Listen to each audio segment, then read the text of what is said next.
We're pretty happy with the performance on the enterprise front. We grew cybersecurity over 20%. We grew managed services over 20%. Our regional business grew over 15%. So we're pretty happy with that, and we're driving what we think is a pretty unique thesis here in Singapore, frankly, anywhere in the world, which is something that we call modern digital infrastructure. So it's full stack, it's data and AI use cases on top. It's tech and tools from some of the best partners in the world in the middle. And it's what we call ubiquitous infrastructure at the bottom. So hybrid multi-cloud with connectivity infused. And the adoption is really good. Our order book is accelerating.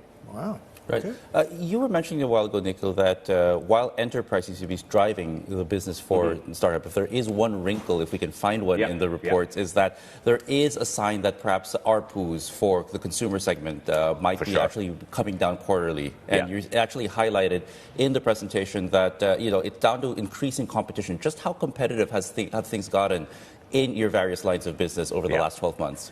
Yeah, no, thanks for pointing it out, JP. The Singapore consumer market is, as we like to say, the most vibrant in the world.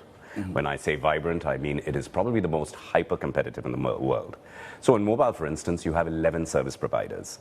So what's our strategy? The team's done pretty well, I think. What we've been able to do is hold or grow on most business lines within consumer when others are declining. So how have we done that? We've driven what we call multi-market segmentation, so maximizing and growing our revenue market share in every single product, in every single segment.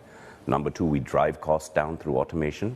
And number three, what we're ultra focused on with our transformation is driving what we call the most human customer journeys in the world, the most hyper-personalized, the most automated, and frankly, the most delightful. Right, and this seems to reflect in the full year results, because while you saw revenues grow by a minuscule basis, you saw growth actually for the bottom line outpaced that of revenue actually. Is that part of this move from building towards harvesting that you guys also highlighted? Yeah, absolutely, very much so. But it's early days yet, I should say. So what we want to do is complete our build at the first half of this year and then move on to harvest. And harvest for us means a number of different things. It means driving, as I've said, increase in revenue market share across every business line, across every product.